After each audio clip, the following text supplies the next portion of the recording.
We'll call the City Council regular meeting agenda for Monday, May the 12th, 2025 to order at 6:33 p.m. If you'll all join by standing, we're going to have our invocation led by Councilmember Carbone, followed by pledges by Councilmember Chavarria. All right, thank you, Mayor. If y'all would bow your heads with me. Dear Heavenly Father, thank you once again for another beautiful day. Thank you for all the blessings that you bestowed on us in this city, in this state, in this country. Please watch over us tonight. Help us to do work that's honoring and pleasing to you. Be with the first responders here in the city and those protecting our freedoms in the country and around the world.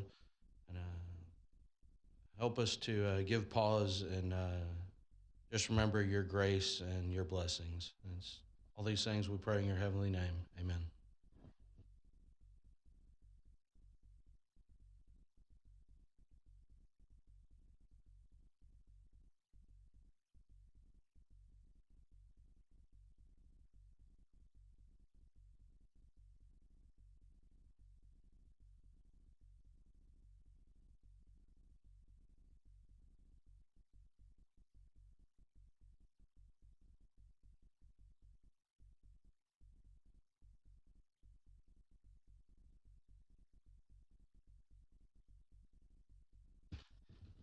All right, before we get too far along in our agenda, we do have first up recognition and awards. If I could have outgoing former now council member Chad Tooman and his family and wife join us down here in front, that'd be great.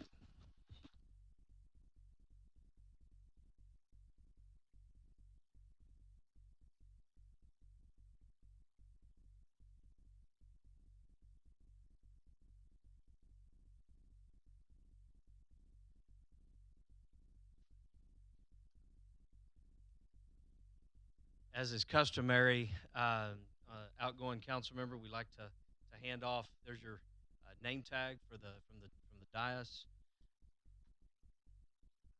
as well as your portrait that hung here in City Hall, and certainly want you to say a few words about your experience here and just anything you've got to say.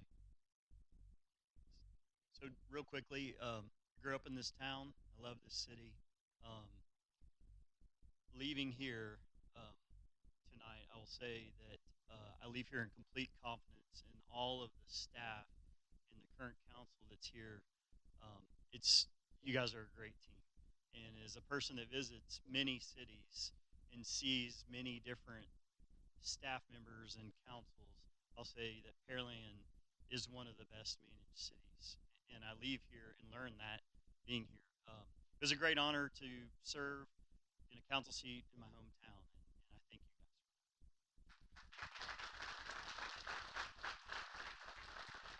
guys And I'll say it was an honor and a privilege. I'll speak on behalf of council to have you serve along with us. It is a team effort.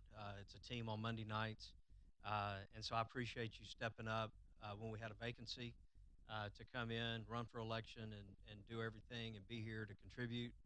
Your fingerprints are on this city. Anytime someone comes and serves, they're a part of it. So I want to thank you for the time and effort.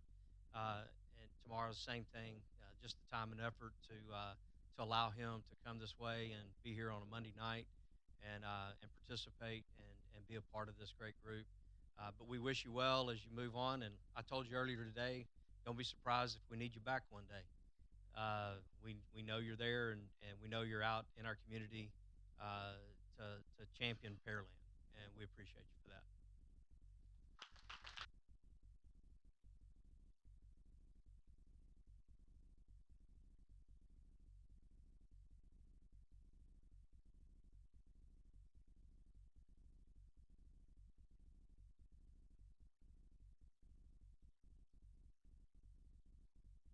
All right, moving forward, citizens' comments. I believe we have one. Mayor Pro Tem, if you'll introduce, we have one under general comments, none under, I think that was the only one that we had turned in. So if you'll introduce our citizen, they'll go to the podium, give us your name and address, and you'll have 3 minutes to speak. Thank you, Mr. Mayor. Call Dina Abdel Halim. Did I say that right? All right. The mayor said when you get to the podium, you give us your name, address, and you have 3 minutes to speak. Thank you for being here.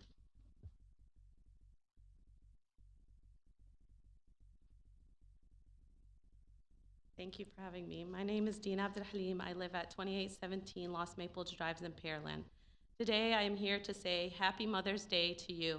Happy Mother's Day to those mothers that have carried their babies proud for 9 months. Happy Mother's Day to those that have cradled their babies through night feeds and teething. Happy Mother's Day to the moms who have encouraged and supported their children through schools. Happy Mother's Day to those who have comforted and guided their children through heartbreak. Happy Mother's Day to you. Heartbroken mothers today are worried of our kids' voices are being suppressed, as we see in colleges around the USA today. Corruption all starts with this, with suppression of our voices, where it slowly lingers and grabs the people you feel are insignificant. Then it continues to lurk in the shadows and grabs you, an American citizen, just like the lawyer Nicole Mischeroni. If you're scared of what you say, then you're in a fascist state. Freedom are being suppressed here in the USA.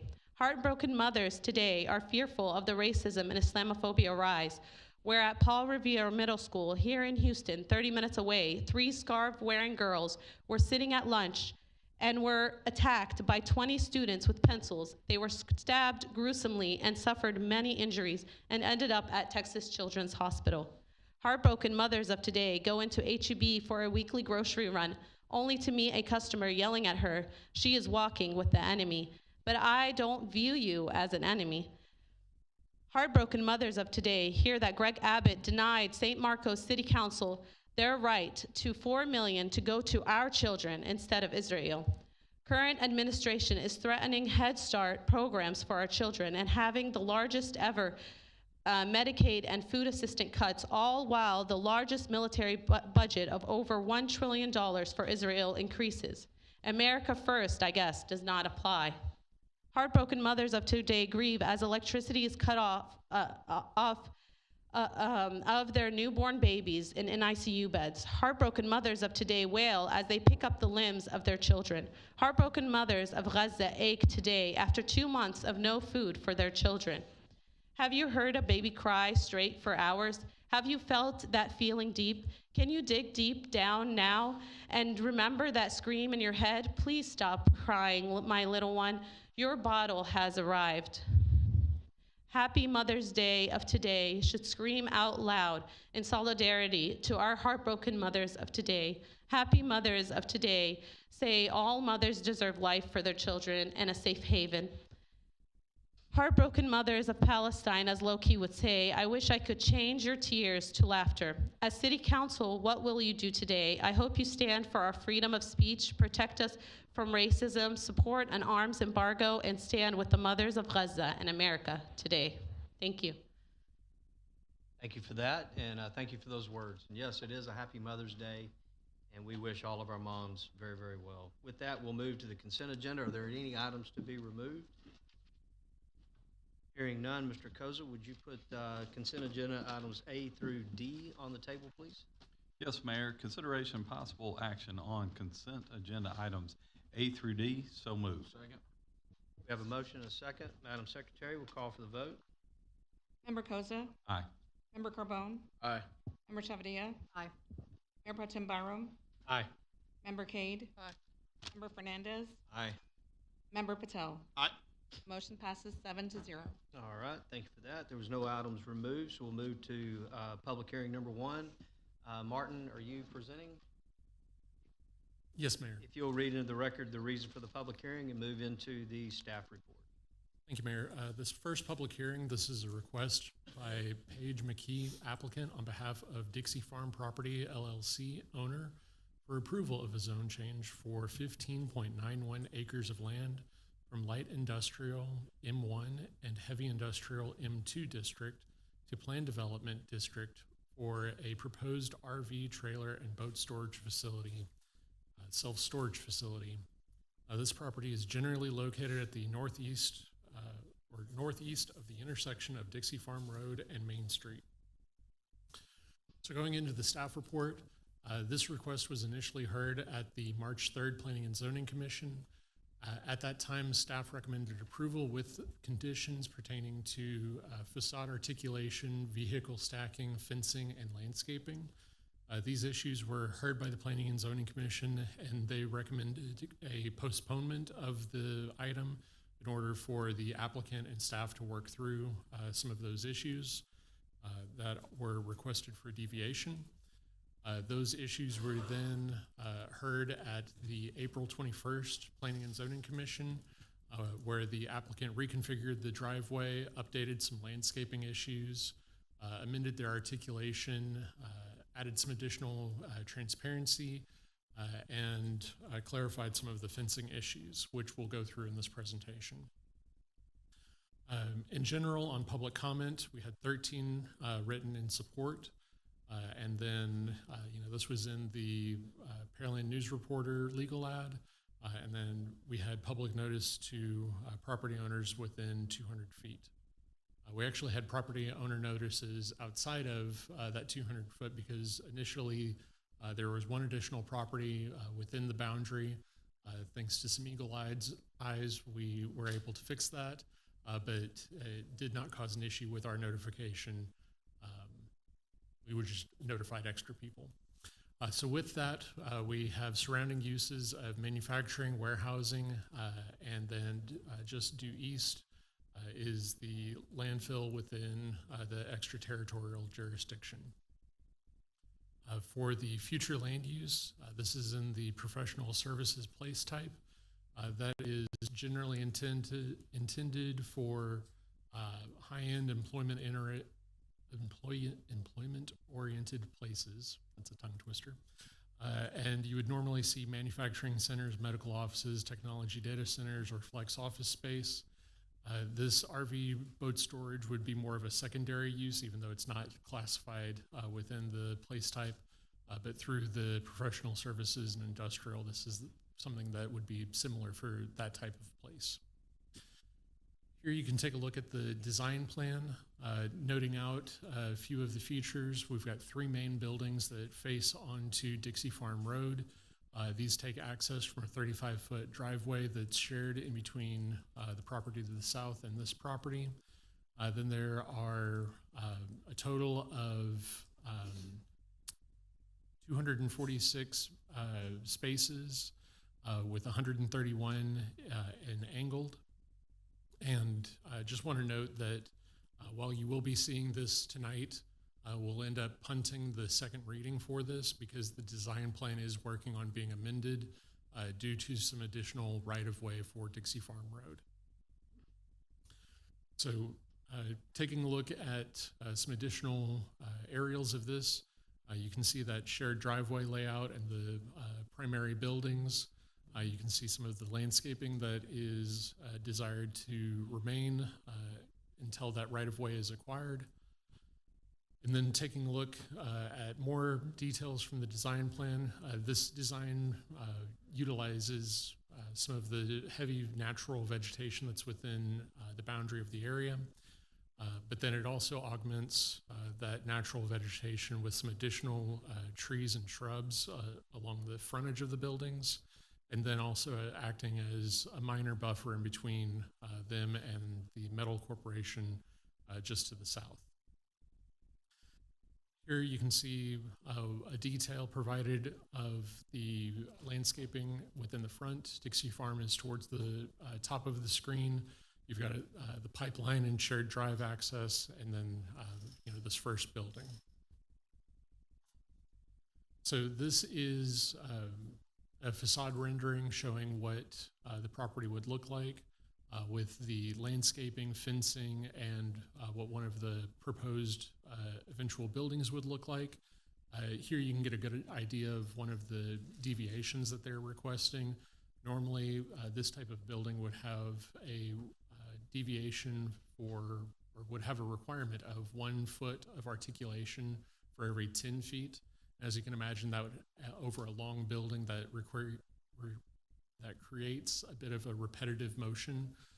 Here they're taking it to 1 foot for every 20 feet, so that broadens out where that articulation would land on the building. This view provides an additional idea of how the natural foliage in the area really provides some good dense screening, so much so that the buildings 2 and 3 really aren't seen as if they were developed today. Again, showing the potential design for these buildings. You can see the limited transparency that's provided inset into each of those areas.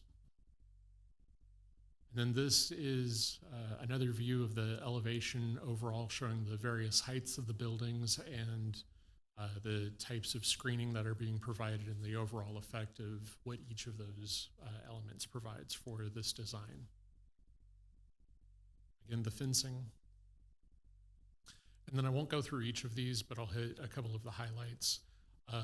Originally in 2022, when council passed the UDC amendment for self-storage facilities, one of the key characteristics of that amendment was to not allow storage on self-storage on any of the corridor overlay district roadways, with exception to Main. The idea was to have the majority of those types of developments be located along Main. So one of the exceptions is to allow for this use to be at this site. And while it is close to Main, it's just not on Main. Additionally, I've covered the 1 foot for 20 on articulation and also the transparency that's noted on this slide. And then the deviations that are listed out on this side have to do primarily with that existing vegetation that's provided in front of, within the boundaries of the property, but in front of those buildings. So with all of that said, this PD meets the majority of the criteria for approval. The only areas that are not entirely consistent are within the future land use plan and within but it is consistent with the surrounding uses in the area that this is proposed for development in. The applicant has also addressed all of the concerns that were discussed at that original Planning and Zoning Commission meeting regarding the articulation, the parking, and the landscaping. So if that, staff recommended approval to the Planning and Zoning Commission, and then they recommended approval with a 7-0 vote for council's consideration. With that, Mayor, I'll pass it back to you. All right, thank you for that. I see Paige here. Paige, do you have a presentation tonight or just here to answer questions? All right, welcome. Thank you for being here.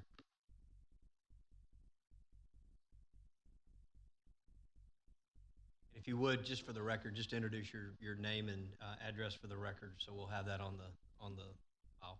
We are Paige and Jay McKee. It's 3912 Livingston Lake Court in Pearland. We want to thank you for allowing us to be here tonight. This has been a long journey, and we are very grateful to be here. It's been fantastic to work with city staff. This project has had some curveballs, and city has been fantastic. Council's been fantastic, and planning and zoning has been fantastic. So I'm going to turn it over to my wife. She's much better at this than I am. I don't know about that, but we finally made it through P&Z, so that was the biggest thing at the end of April. And on April 30th, I got a phone call from Vance, and they threw us another big curveball. And so we have this expansion of Dixie Farm Road now that we got the renderings on May 2nd. So 10 days ago, we got the new renderings, and they said, okay, you have to change everything up.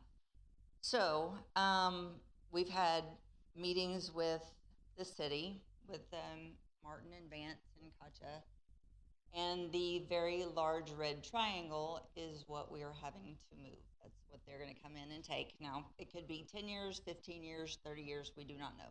So, but with the fact that we do know that it's going to be coming into play, we do have to restructure. And so where we wanted to come in at the side closest to going towards 35, that's all now being taken by Dixie Farm Road. So we will need to move that so that we have plenty of room. So At this point, a lot of this has gone back to our architecture, but for the most part, it's staying the same. We're still building the boat and RV stores. We're still building these things. The wall is still the same. Those things are still the same. It's just we're going to have to make some adjustments, and working with the city, we're working through those. So I do know that our next, I think that's on May 19th, we are definitely asking to be moved that for our second and final reading for that one into June the 9th. But I'm going to go ahead and run through, what we had talked about and the variations. One of the variations that we requested was that we move variations from 10 for every 1 foot to 20, because as Martin mentioned, these are very long buildings, so you would end up looking like a zebra.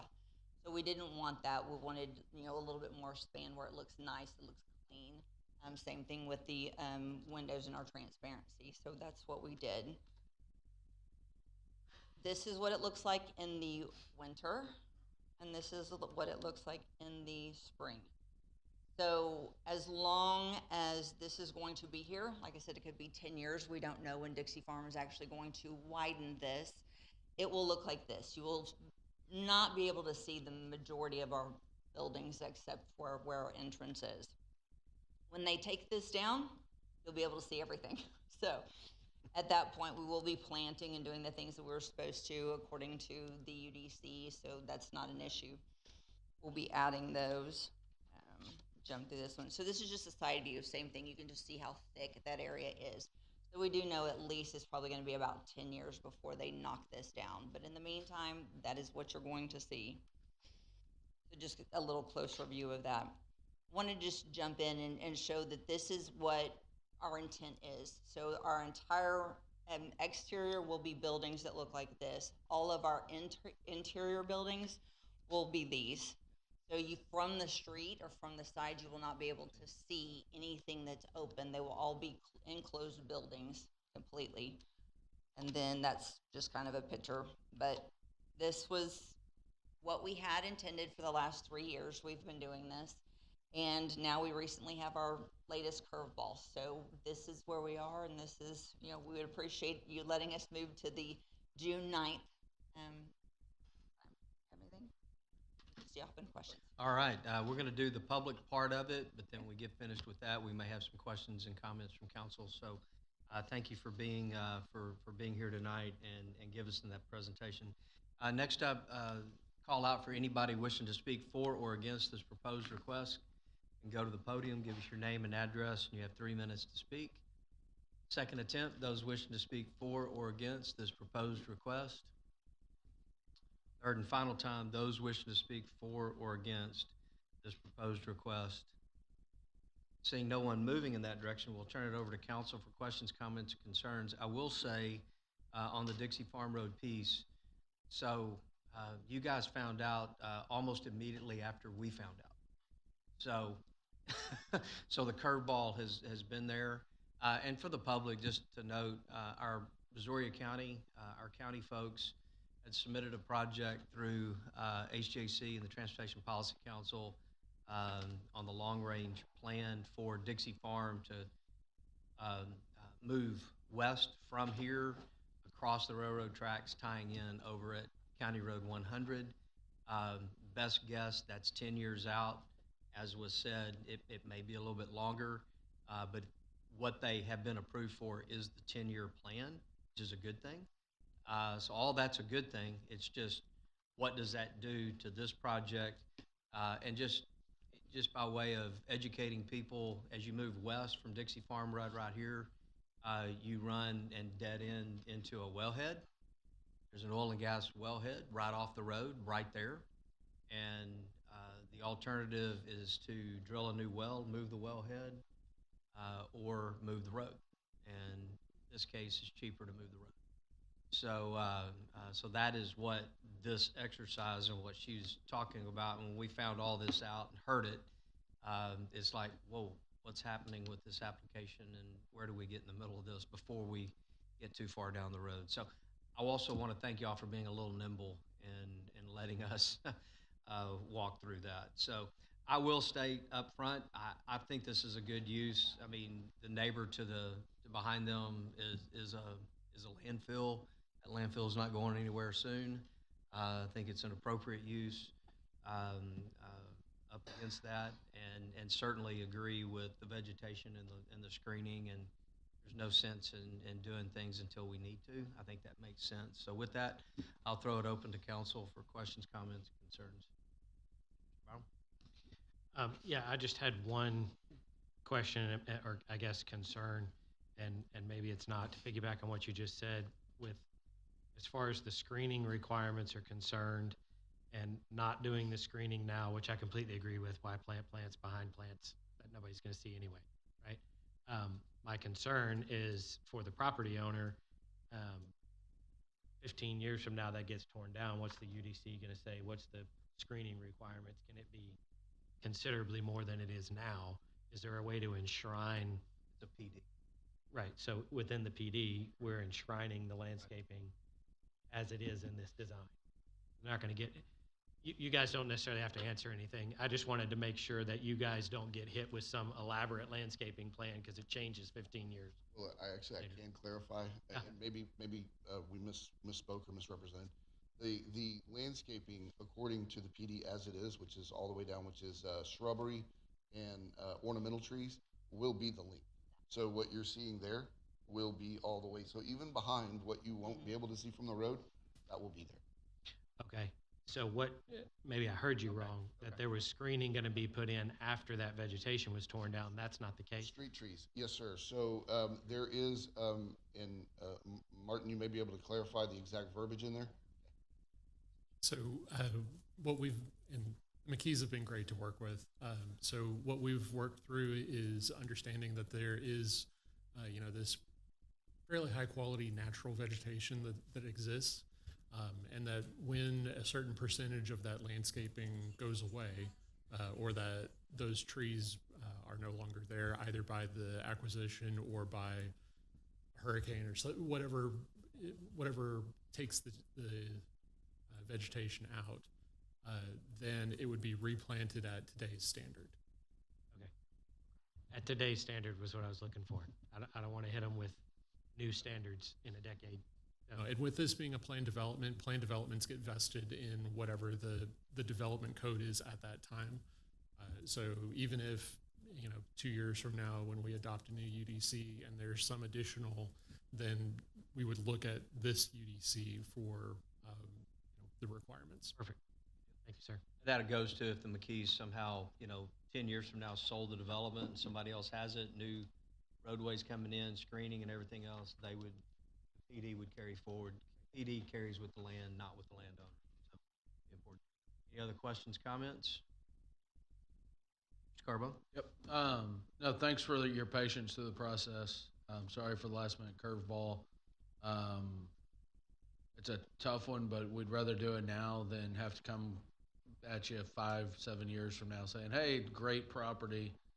You need to tear down part of the building and redesign the whole site plan. So I think it's a great location for this use, and hopefully we can get it moving.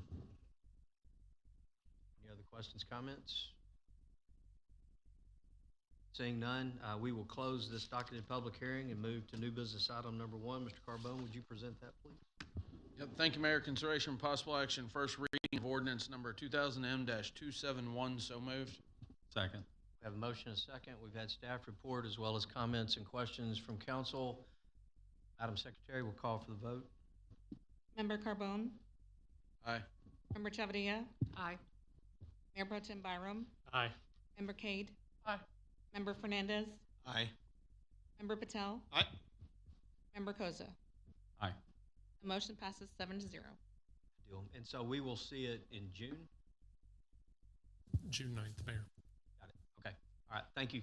Thank you for both of you for being patient with us. I think we're getting it there. So, all right. With that, we'll move to new business item number 2. Ms. Chavarria, would you present that, please? Yes, thank you, Mayor. Consideration possible action, resolution number R 2025-68. So moved. Second.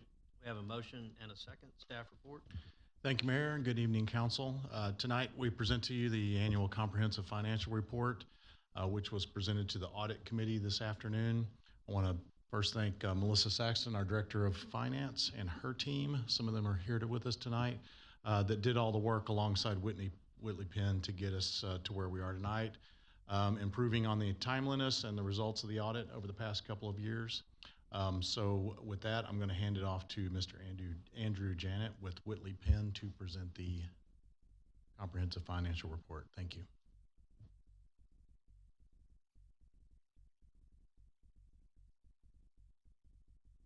Good evening, Mayor and City Council.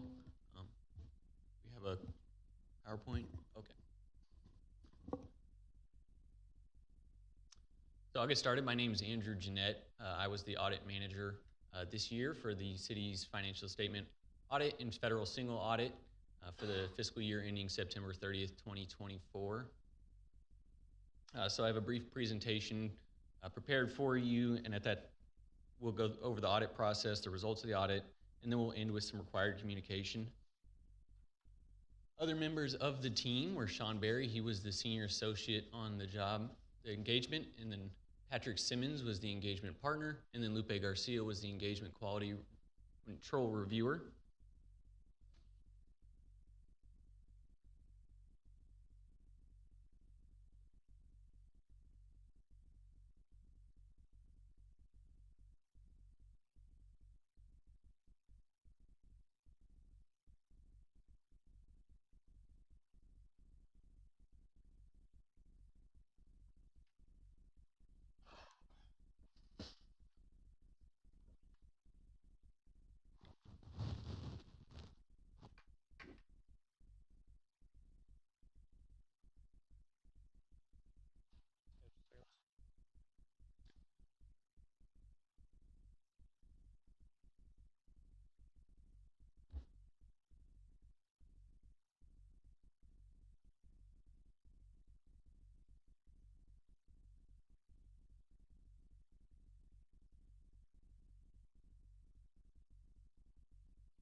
So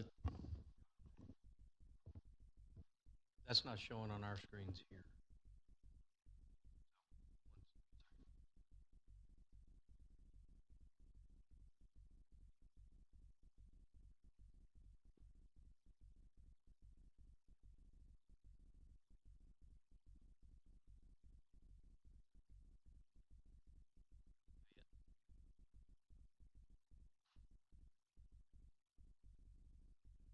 There it is.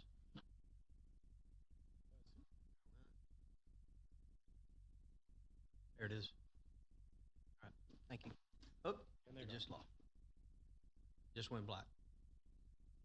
Is council okay with just looking to the side? All right, let's just go ahead and look to the side and we'll watch the presentation that way. the audit process takes several months to complete. For us, this started in the summer where we perform our interim fieldwork procedures. During this time, we perform procedures in the areas of internal controls and compliance. We perform walkthroughs and update our understanding on how the city operates. We look to gain an understanding of what policies and procedures are in place in order to produce accurate and timely financial statements. Once the city's fiscal year is ended, then we return to the city for our year-end field work. At this time, our procedures are more geared toward the financial information that is being produced and generating the annual comprehensive financial report, where we perform our substantive test work on significant account balances and transactions. We also confirm information with third parties. That's your financial institutions, your legal counsel. We perform various analytical procedures based on what we know has transpired in the city during the year, based on the decisions that we know this body has taken. Over this time, we're obtaining audit evidence so that we may express an opinion on the financial statements, as ultimately this is the objective of this entire process, to determine whether or not these financial statements are fairly stated in all material respects for the users of the financial statements. This next slide is just drilling down into some of the major departments and areas that we perform procedures over internal controls in. So that would be your human resources, payroll, procurement, AP, or accounts payable, information technology, construction in progress, utilities, municipal courts, license and permits, parks and rec, and then financial close and reporting.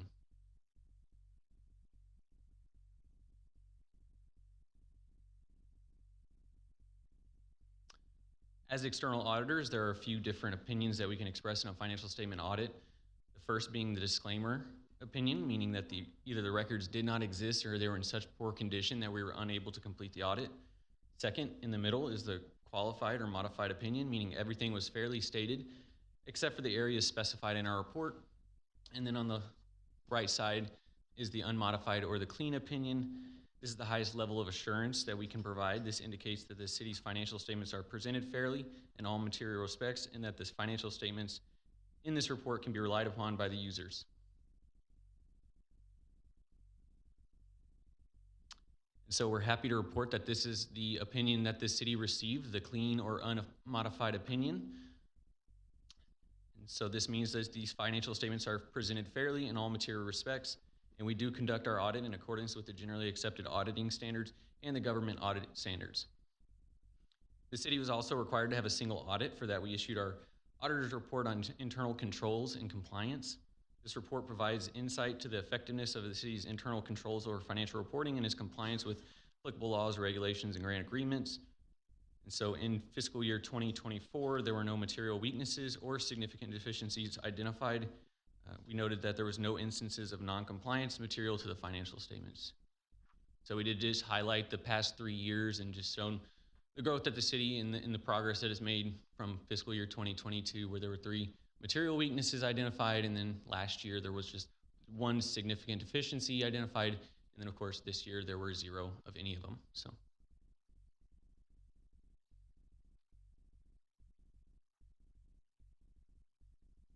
The third and final report that we issued was a report on compliance for each major program in the single audit. And so there was 1 major program this year, and that was the Drinking Water State Revolving Fund.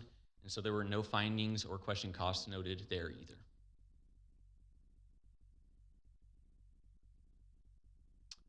As part of the audit, we do review the city's accounting policy to ensure that it's following all current pronouncements. There were no significant pronouncements effective this year. The city's accounting policies and methods are appropriate in accordance with industry standards.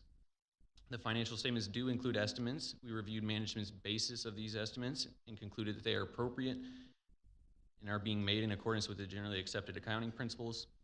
There are significant risks in a financial statement audit, and these occur in any financial statement audit, and these are not unique or specific to the city. And those are management override of internal control and improper revenue recognition. We are aware of these risks and do consider them in the design of our audit procedures. There were material misstatements that we noted that did require management's correction. There are some adjustments that we proposed, but management has reviewed those, approved those, and taken responsibility for those, as well as posted them to the city's general ledger. We had no disagreements with management over the application of accounting principles or management's judgment about these accounting estimates. We encountered no difficulties in dealing with management in performing and completing our audit. We had the city's full cooperation through each phase. And then the management representation letter, that's the last form of audit evidence that we obtain. This letter is signed by management and represents to us that everything that we requested was provided to us and nothing had been withheld. We are not aware of any consultation with other accountants or other auditors made by management on any matter. And then lastly, during the year, we do serve as a resource to the city. We provide guidance and answer questions, but at no time do we feel that the way we answer or the position that we take on any matter is a condition of our retention as the city's external auditors. Thank you. All right, we'll turn it to council for questions, comments, concerns. Anyone have anything? Ms. Chavaria? Thank you, Mayor. I just have a comment. I wanted to congratulate Victor and Melissa and your team for your hard work and dedication on the audit. It's a lot of hours that you put into this, and you should be very proud to have a clean opinion. So thank you. I'll echo that. It's been several years since we've had that, and so I want to just commend everybody in finance, Melissa and your team, for the work, the hard work. Obviously, in coming in the middle, I mean, your tenure here started on the front end of, you got here and you had to go right into an audit. So learning not only us and our processes and everything else, but then right into the audit. So your team did an outstanding job. Thank you for that. And to Whitley Penn, I think you guys hit the ground running, and So I'm very happy that we made a wise choice in moving audit firms. I think that proved fruitful. So I greatly appreciate the work that you guys did. Any other questions or comments? All right. With that, we need to accept this audit. So with that, Madam Secretary, I'll call for the vote. Member Chavadilla? Aye. Mayor Pro Tem Byram? Aye. Member Cade? Aye. Member Fernandez? Aye. Member Patel? Aye. Member Koza? Aye. Member Carbone? Aye. The motion passes 7-0. All right, with that, moving to other business, there were none. Mayor, council issues for city council discussion. Council consideration, number one, council consideration discussion regarding the process used for advisory board appointments. I believe Mr. Patel asked for this to be on the agenda, so I'll start it off with Mr. Patel. Thank you, Mayor. I know last time we were having a discussion and, I think it was considered, I guess, to, not the time, but today I hope the council will consider, changing the process. I was told that the process has been there for a long time and it was, I guess, accepted by this council. And what I would like to consider is the way we choose the appointees and interview the appointees, and instead of having a 3-people committee, maybe have the applicants be able to interview and let all the council members have an input, instead of just having applicants going through their application in the back office, coming out here and giving your opinions based on a paper. I would certainly never hire anybody in any business that way. I'm pretty sure the city doesn't hire employees that way, yet we're willing to appoint committee members who are going to make decisions and drive, this committees that they serve on based on just a piece of paper that they fill out. Certainly, we do know, some of us may know them that fill out the paper, but we can't really compare them on how they do. Paper, sometimes people can look great, but in personality-wise, they may be completely different. So what I'm asking the council today is to consider changing the process, allowing the applicants to come before us, even in an open meeting, and really ask the questions on the application to say, hey, are you willing to be interviewed? Let the applicant decide if they want to be interviewed or just we should consider them based on their paper application. And I think let the council decide as a whole, not based on, what's being recommended, recommendations are coming out of there. And I would like this council to have an input on who we appoint. So that is what I would hope that you guys would consider would be a fair process. And that way there's not the stigma that everything's done in the back office by certain people and they're never going to get a fair chance. So that is my recommendation, and I hope you guys would consider it. All right. Any other questions, comments along that? Ms. Kate? And the reason the advisory boards have to be public is because of a law? Is that what, or Yeah, they don't, statutorily, I'll let Lawrence, speak to it, but statutorily, they don't rise to the level of what can be done in an executive session because of the types of business that they're doing. They're advisory by nature. I will correct Mr. Patel that the decisions they make are non-binding on anything. Ultimately, they can make recommendations, and it comes to this council, like a charter review. A charter review commission, they make recommendations. We may or may not take them up on it. Planning and zoning, on the other hand, makes recommendations. We give them certain authority to go and do, and those things don't all come back to this desk. Planning, the PEDC, they have a budget. There are certain items that they can go and do, and it doesn't have to come back to this. So they have that authority that we're giving them. I'll let Lauren speak specifically on the way the law is written, but that's the distinction. So Parks board member or library board member versus a P&Z member, there are big differences in what they do. Thank you, Mayor. Thank you for the question, Councilmember Councilmember Cade. There is a provision in the Texas Open Meetings Act that says when you can and cannot meet in executive session. There is a provision for personnel matters. However, when it talks about personnel matters, the law says it is for public officers or employees. Clearly, the people we're appointing to boards and commissions are not employees, they're volunteers. They're not getting paid. So that's not what's applicable. So then we would have to look at what is a public officer. And through a series of attorney general opinions, they've determined that public officers are people who have some sort of autonomy or some sort of sovereign function. Your advisory boards and commissions, everything they do comes back to you.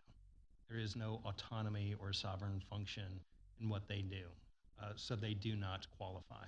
So that would be an area where I'd say that the attorney general opinions have said that. There's also another area, and that's a subsequent provision of the law. In fact, it's immediately after the one that talks about personnel matters. And I'll just say it this way. The state, you are not the state's favorite. Counties have a specific exception immediately after 551.074 is 551.0745. And that section says personnel matters affecting county advisory bodies. And it gives counties that exact permission to interview in exec session that we do not have. So there's another body of law that says when the state expressly says one group of people can do it and they don't include the other one, it makes it their intent known that is not meant for the people who are not included. So I would say whether you look at the Attorney General opinions or if you look at the further sections inside the Texas Open Meetings Act, it's clear that advisory board members cannot be interviewed in exec session. Happy to discuss that further if anybody has questions about that part. And Lawrence, you might explain of the boards and commissions that we have, what can go in exec session and Yes, thank you, Mayor. Happy to clarify. So the 4 boards that I'm familiar with that have some sort of autonomy or sovereign function would be the Pearland Planning and Zoning Commission because they're quasi-judicial. The Zoning Board of Adjustments, again, because they're quasi-judicial, their decisions could bind the city on certain things. The Pearland Economic Development Board, who can spend sales tax money without coming back to you for those issues unless it's over a certain threshold amount. And then the 2 management districts that we have, again, because it's the expenditure of certain funds, and those don't come back to you for approval either. So those would be the 4 boards that have some level of autonomy or sovereign function. so Parks Board, Animal Control, Library Board. What am I missing? The list of boards and commissions is actually pretty gosh darn long. You have construction, civil service, plumbing board,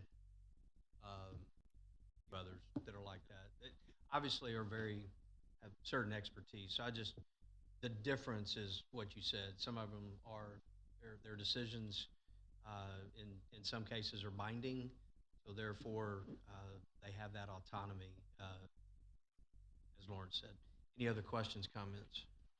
Ms. Chavarri? Thank you, Mayor. I mean, I don't have any problem interviewing. However, let's just say there's 18 applicants, 15 minutes each. That's like 4.5 hours. So for me, time commitment, and again, I'm not suggesting that I wouldn't do that. And then maybe if we're doing a live format, you won't have as many applicants. However, I would like to see maybe changing that committee. Maybe it's the mayor pro tem, the mayor pro tem, and then at large, a 3rd council person that we elect in, and that rotates every year to give every council member the opportunity to serve on that committee. I'm sorry, real quick, I'm sorry. And that's fine, but the process is, again, how do you show fairness to all the applicants that have applied, right? You are worried about your time, but how is it fair to say, hey, I've applied, how am I being considered compared to my peers? You would not hire somebody in your position to say, I'm just going to do it on paper, or 3 people decide in the back. And I understand your point about time, but you have committed to being on council to serve the people, correct? So if Yes, that's on the case, council. yeah, on council. And, And so let me rephrase that. You would interview them. So that scenario would be, they would be interviewed by those three, mayor, mayor pro tem, and then council at large that is elected into that position every year and is rotated by council. So every council member would have an opportunity to interview. so you're talking about interviewing, not just looking at the application. Interviewing. Okay, very good. Thank you.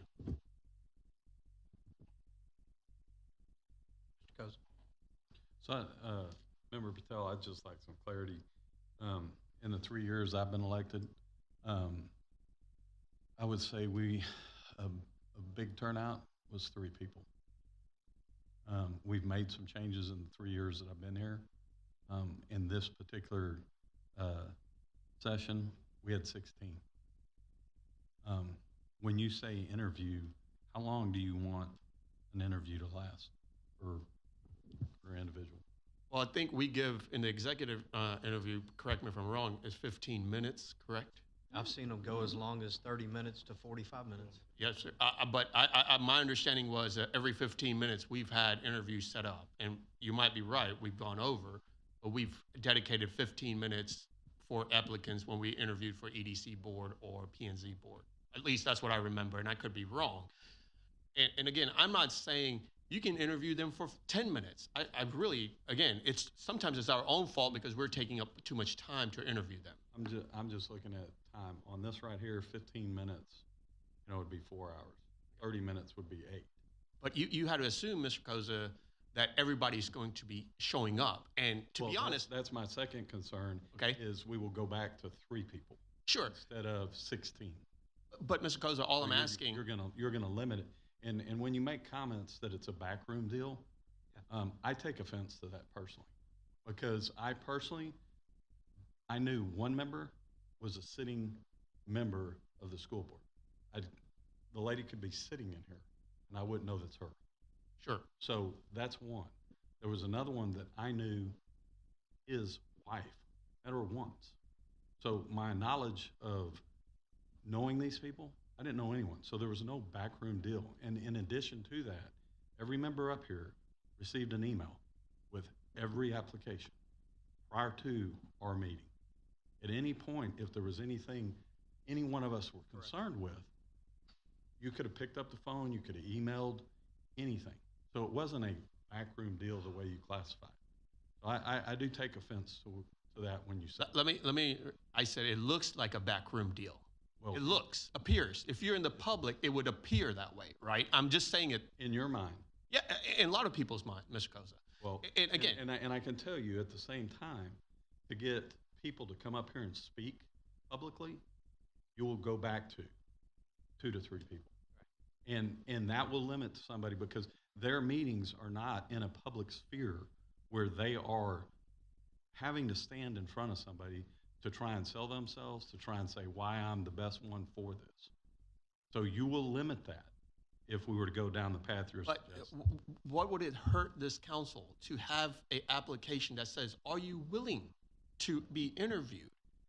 All you're asking them is, there's a question in there is, are you going to run for city council in 2 years? So what happens when the question that says, have you been convicted of a felony? I think you should ask that question. It's on there. It's on there. I mean, what I'm saying is somebody standing at the podium. Yeah. If you want to talk about it, it's a fair game. Not me talk about it. I'm asking the person that stands at the podium. So I'm not understanding your question, so I apologize. So we should probably talk about why the council, prior to any one of us, including me, in this position, came up with the process that we have now, okay?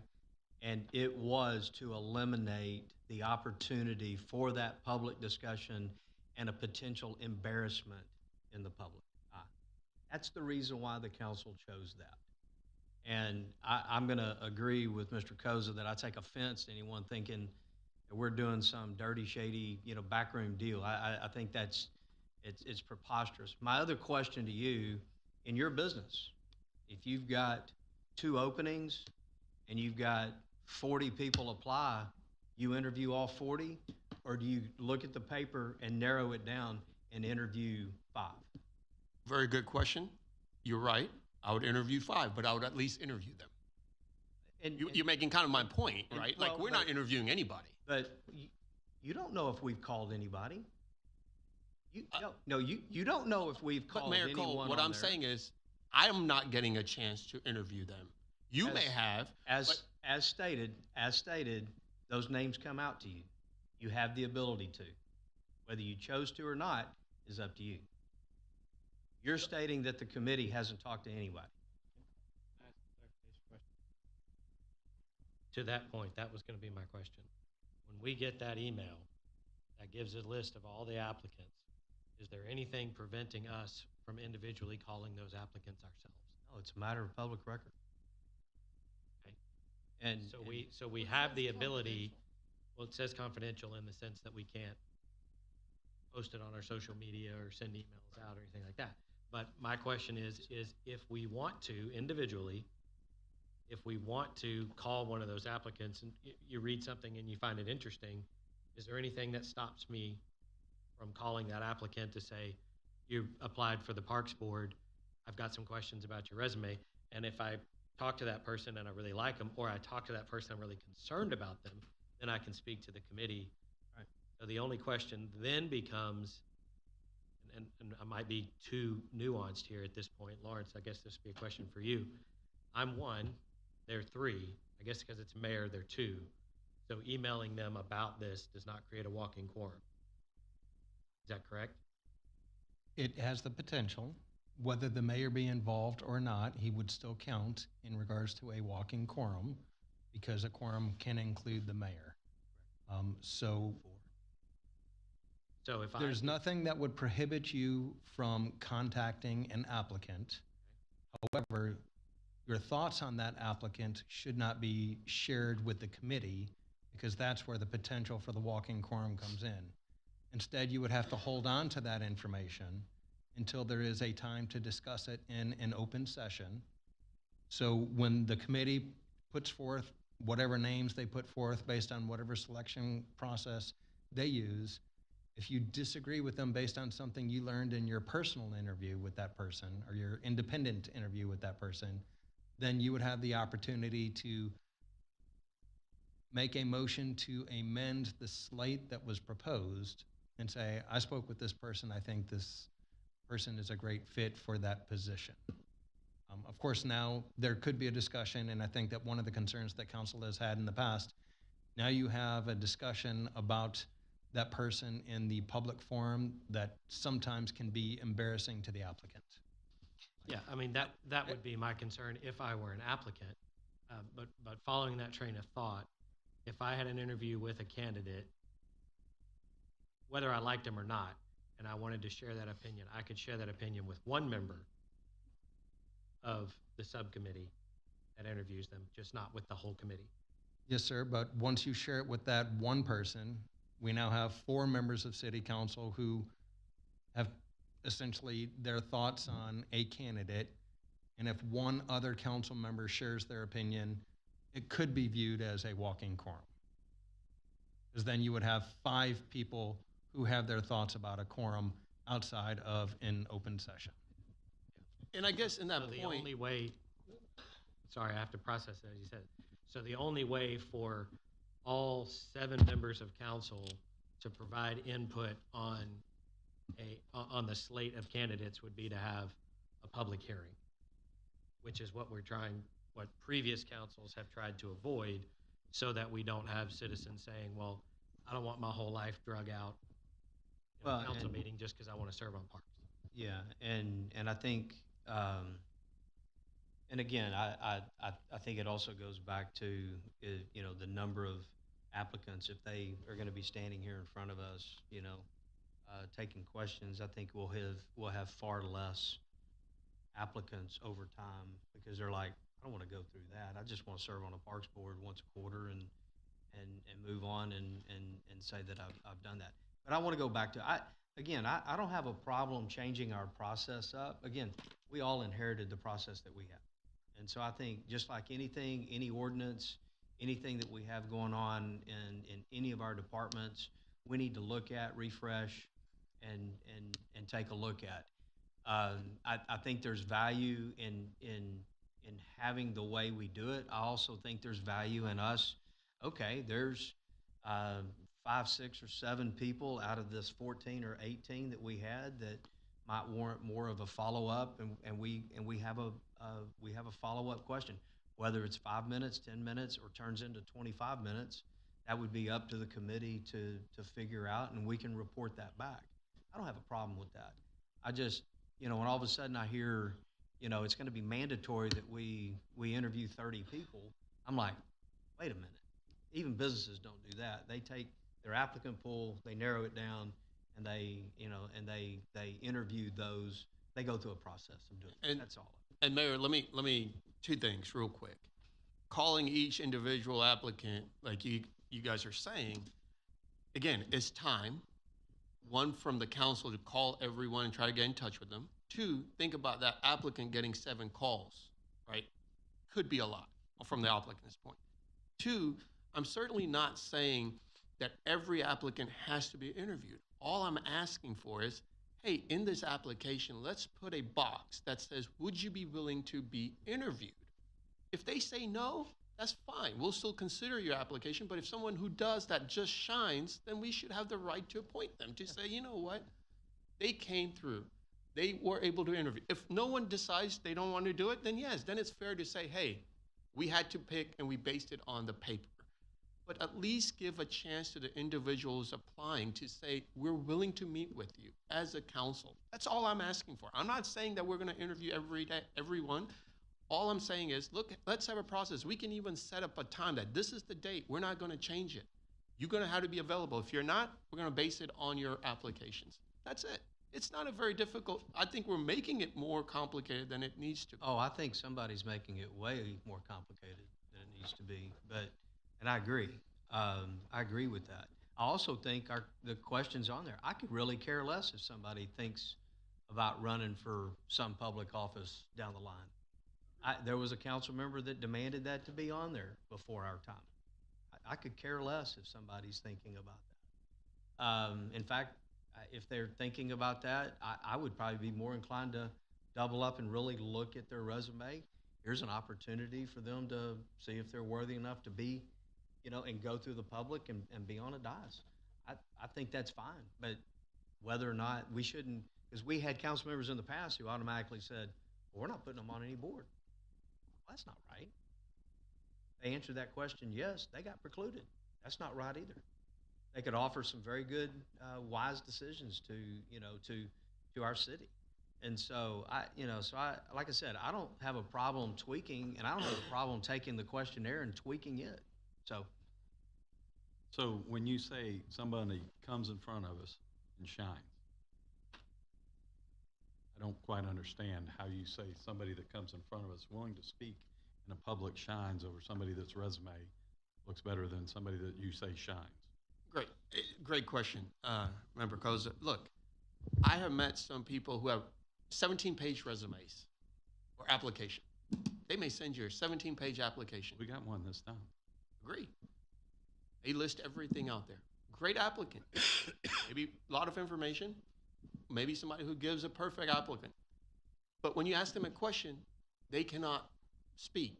They cannot, they may be completely different. I've known some smart people with PhD that I would not serve on the board with because they're not engaged. They may not know anything about our community, or they just might have moved here.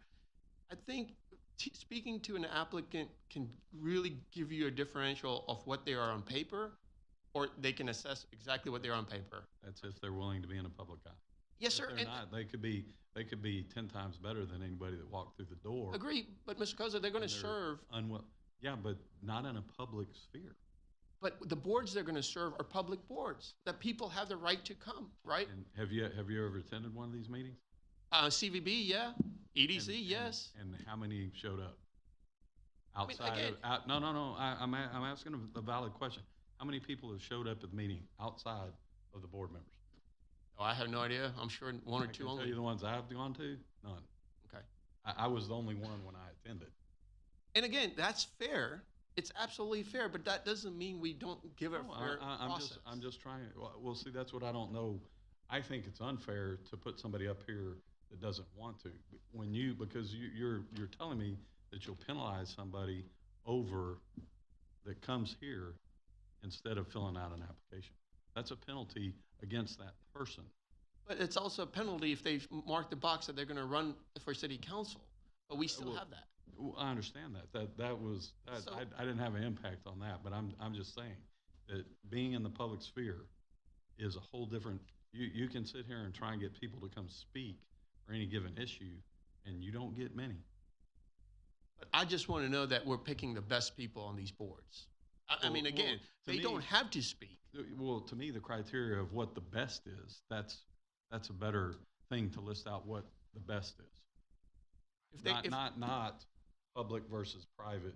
So it would be better to discuss what's the best and come up with criteria for the best and change the form.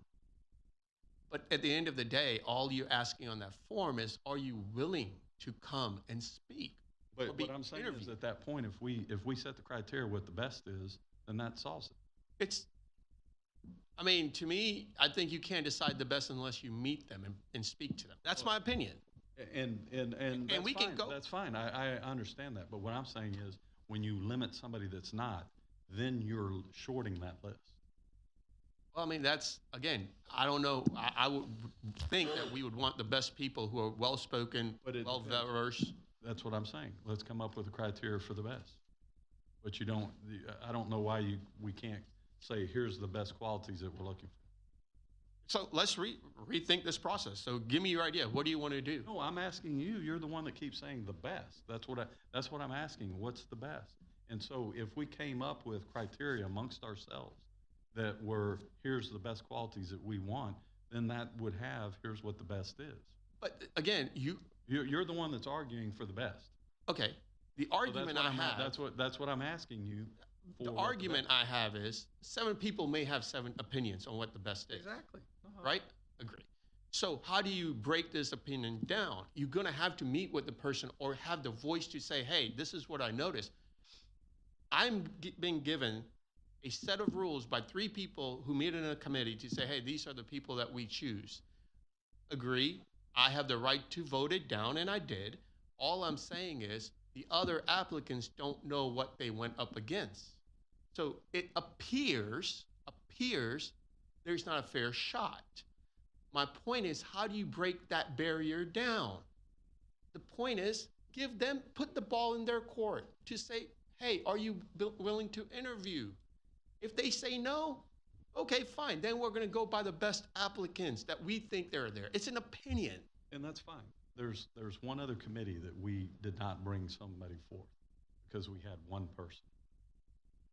And the one person did not fit the quality, what it states for them to be able to attend. And it's very restrictive. So we postponed that one to see if by letting it go another time period, we could have additional people apply. Now, with that being said, because it's so restrictive, are we going to just start going, well, we don't get, because what happens if we get somebody in here that doesn't meet the best, as you're saying? What happens when that, so are we going to start limiting our advisory boards to saying, okay, well, you're just going to have to wait because that person didn't qualify? Because we had one this time. And the person kind of fit, but did not check the boxes. I mean, I hope this board is strong enough to say, you don't meet the qualifications. I don't have a problem telling somebody that. No, what I'm saying is we have one open spot on another board. And if we don't fit the qualities or the qualifications that they ask, that position is going to go open on that board. Which I have no problem with. And what happens when you get to one? If they don't fit, they don't fit. No, but you'll be okay with one member being the board? I don't understand that question. I'm confused when you start getting restrictive. But we're not being restrictive, sir. In this one case, we did.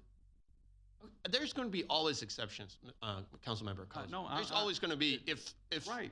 But I'm just throwing out what happened. Right now, we have one board that's going to have a vacancy, and from what I saw, we'll probably have it for a while. Maybe people think it's not a fair process. That's why they're not applying. I don't know. Maybe I don't know. This was very restrictive. Okay, well, we just need to do a better job as a council member to find more people to apply. It's our job to bring quality people to apply for these. Well, I mean, that's also part of it as well. If we're bringing quality people, then we'll have quality people going through a process. So I don't have a problem with that. Let's move on with others. I think, Tony, you had a comment or two. I was just going to add a little bit of history through as P&Z or PDC or both. We went through a stint that we'd appoint somebody, and then 6 months later they'd announce they're running for office, and that's why we put it on there, because as Councilman Fernandez will understand, it's going to take you a couple months to figure out which way is up and where the bathroom is, and by the time they were doing that, then we were back there interviewing and going through the process again. So that's why it was on there. I don't really care if we keep it or not, but that's just some explanation.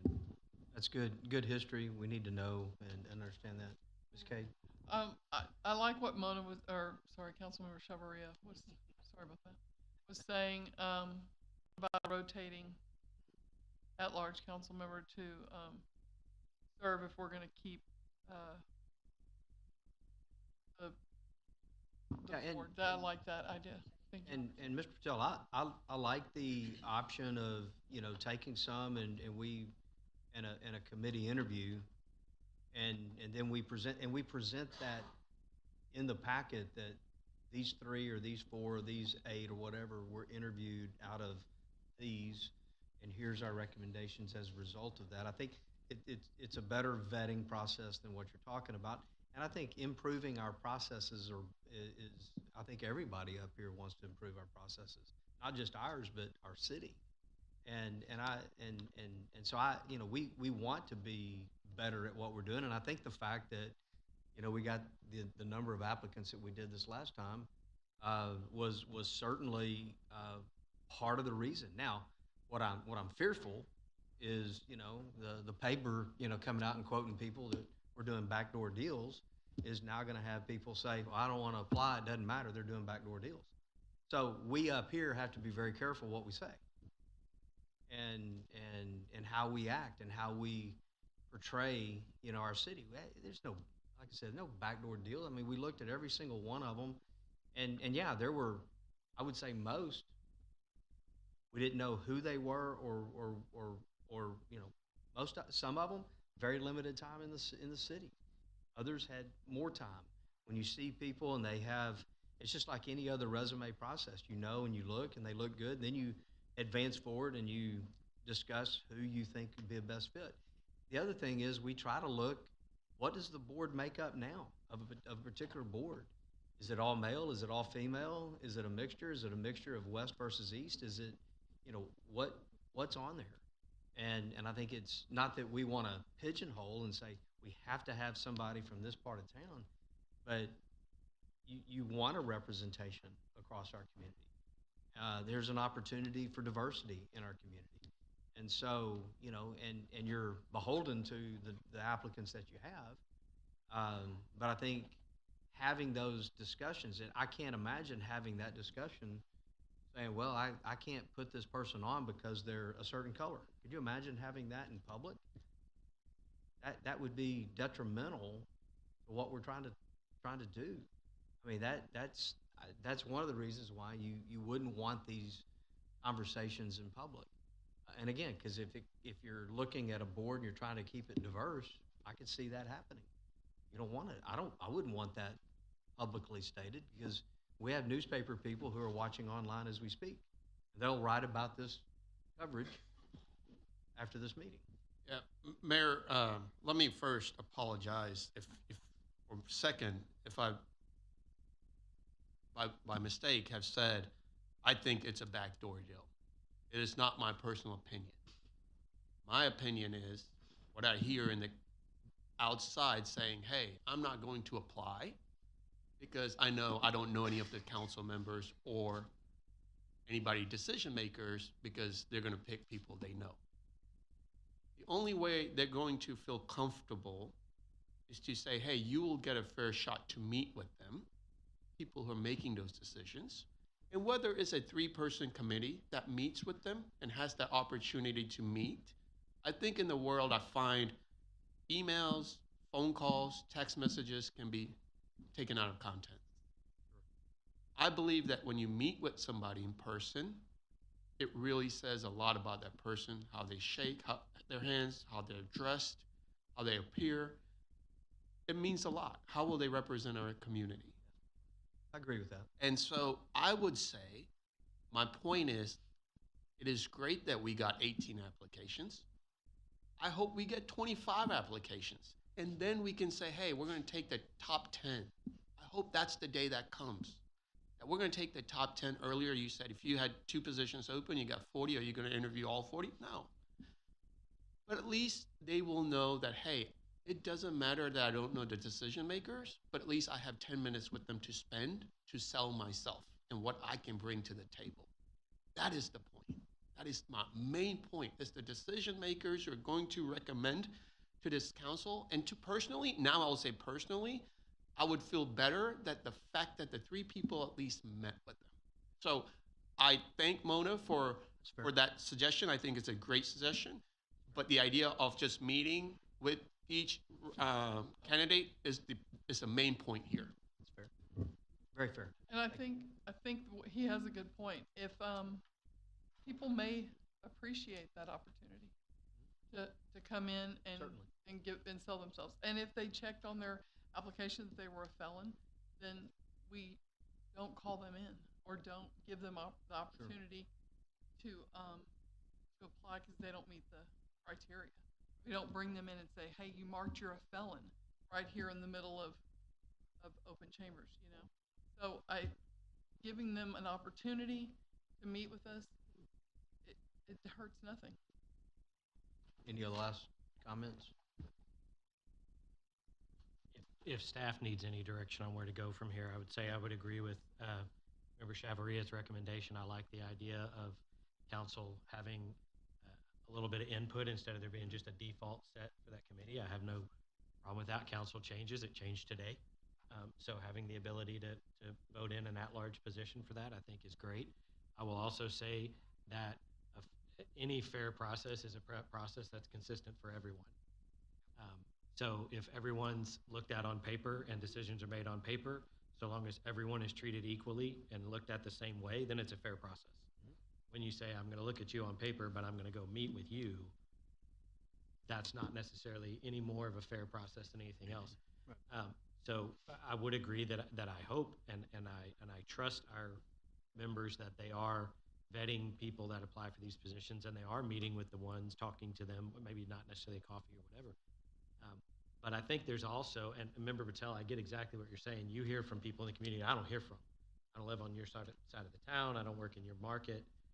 So I appreciate that you hear from a different group in our community that I don't hear from. So I appreciate you bringing that opinion up. I will say part of at least what I think our responsibility on council is that we champion the processes of council. So if we have people coming in saying, I think this is wrong, that we are out there championing the way we do things and saying, well, there's a reason why we do it. And if you want me to look into that, then I'll look into that. We'll see if we can do it better. But overall, I think a fair process is a process that is applied equally to everybody that is involved.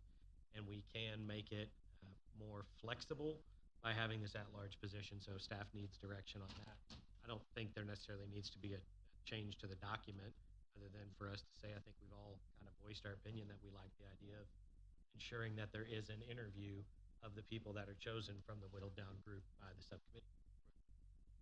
Member Byram and council, if I may, I'm not familiar with there being a document today. I think it's been a practice. I mean, the application. Yeah, apologies. Yeah, no problem. Today, this was presented as a consideration and discussion item. Yeah. What I would expect as a result of this discussion item is a future action item, whether that be a standalone resolution talking about the advisory body committee selection or it being part of the council rules of procedure or I think Lawrence, I think it just needs to be in the council rules and procedures that every year, I mean, typically we had an rather, I think Parks Board and a couple others were having a hard time even doing business because of the people who left the board. Normally, we do this in about September, October-ish for November 1. And so I think probably what we need to do is just change the council rules and procedures, that document, that for boards and commissions and for advisory commissions.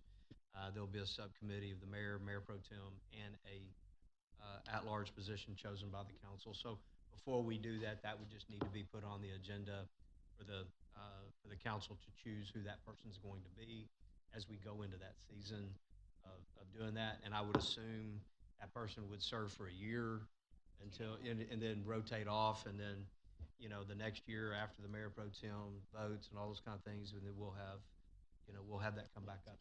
So that, I mean, y'all can figure that out in the language, all that kind of stuff in the document. But I would assume that that's what would come back. I'm hearing a consensus that that's okay. Obviously, we can't vote. We don't have something to vote in front of us, but that's what I'm hearing as a consensus. I'm hearing that Mr. Patel's okay with that, as long as there's a fair process and knowing that we're going through that vetting process as well. And I would add that the committee consider interviewing all the applicants who are available to be interviewed, who want to. Apologies, I did not hear a consensus on that item, but I can present it, or we may consider presenting it as an alternative for the rules. We would have first some sort of identification of the members of the committee, and then the second thing would be some sort of selection process. I don't know if it's going to say interviews of all applicants. It may have a few different options when it's presented to you based on the entirety of the conversation, and then it'll be put back on your shoulders to decide which selection criteria you determine to be the best for the. And again, I think what the consensus that I'm hearing is that out of the applicant pool, there would be whatever the committee is determining. If we've got 2 positions open, you know, we're going to interview 5, 6 people, whatever, out of 10 or out of 12. You know, those would come down. That could be an in-person. It also could be online. I mean, with technology today, I don't know that I want somebody to drive 45 minutes for a 10-minute conversation, but have that ability to do that. And we're not talking about a public here. We're talking about the committee. That way, they're all open for that. They're all eligible for that, as opposed to just checking a box. I think if we have that, I think we have consensus amongst the body to move in that direction, and we will improve our vetting process. I would agree with that, which is what I said on the outset. I think we should always be looking to improve our processes. Mayor, I would say, it never occurred to me to call all those people in the email I get with all the applicants. And if we all called all them, that would be very overwhelming, I think, for the applicants. So we have, So Lawrence, do you have direction on what I said? Yes, sir. I thought I did until I was trying to count head nods in regards to Councilmember Cade's most recent comment. Some of you saying, yeah, all 7 of us calling those people and saying something could be a bit overwhelming. Would you also want something in the rules of procedure that talks about council members not on the committee contacting applicants? I don't know that it needs to be written. I mean, if somebody feels comfortable, you're not going to have 7 members calling the whole group anyway. You're just not. But I think the procedure that we're talking about, I heard and saw plenty of head nods that I absolutely saw. I think I have what I need to present you with options on that. I just didn't know if I needed to include a limitation. So because I think, Member Cade, you had said something like that, and somebody else had said something like that. Yes, ma'am. That part I did get, yes. So can you go over what you have that you understand? So I want to make sure I'm understanding that. Yes, sir. I've got a proposal to come forward to council, amending the council rules of procedure that talks about advisory committee selection process. It'll identify who the members of the committee are, most likely mayor, mayor pro tem, and 1 council member at large determined, and I don't know how and when that's going to happen yet, but I'll let y'all fill out those details when that comes forward. It'll be fill in the blank, choose your own adventure, however you want to call it. And then it'll also identify something in regards to the selection process. I'm still trying to think of how to include those words. It's going to say that people will be interviewed. I don't know if it's going to say the top 3 people, the top 5 people, or if it's based on the number of applicants and give you, you know, like if there are more than 5 people who apply, at least X number have to be interviewed. If it's less than 5, at least X have to be interviewed. I'm still trying to think of efficient ways for the committee to resolve those issues. And then it'll say that the interview could be in person or it could be virtually. In front of. And where I think we those- need to be the careful with selection. that is if we do end up with just one applicant, Sure. which does happen, and we, you know, just from paper qualifications, they don't qualify. Usually it's, you don't qualify for this position, and we move on. So we don't interview. So I want to leave it somewhat open for those types of situations where we don't, you know, aren't forced to interview something or doing something, wasting their time and our time knowing that they're not qualified. And so we need to figure that part out from the language standpoint. But I think, you know, like this last time, we could have easily have interviewed 5 people maybe down, you know, from the ones we had down to that and gone on. I would hope some discretion of the committee, you know, is there.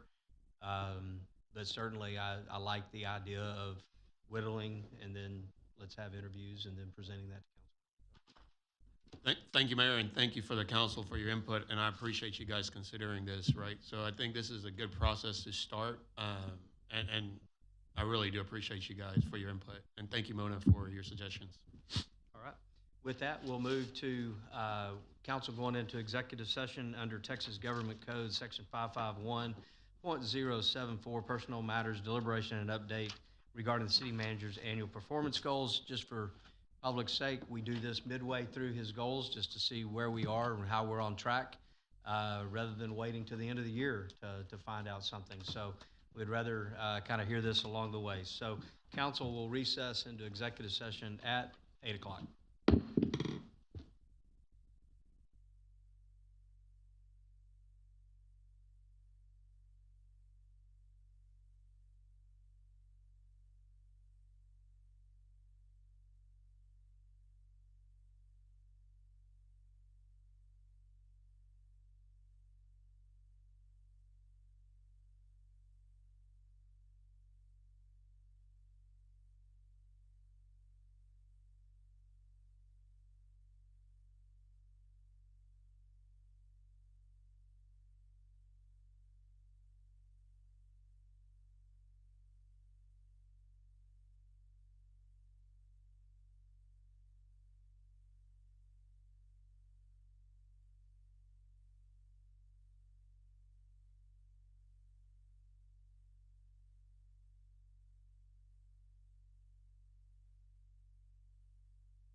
p.m.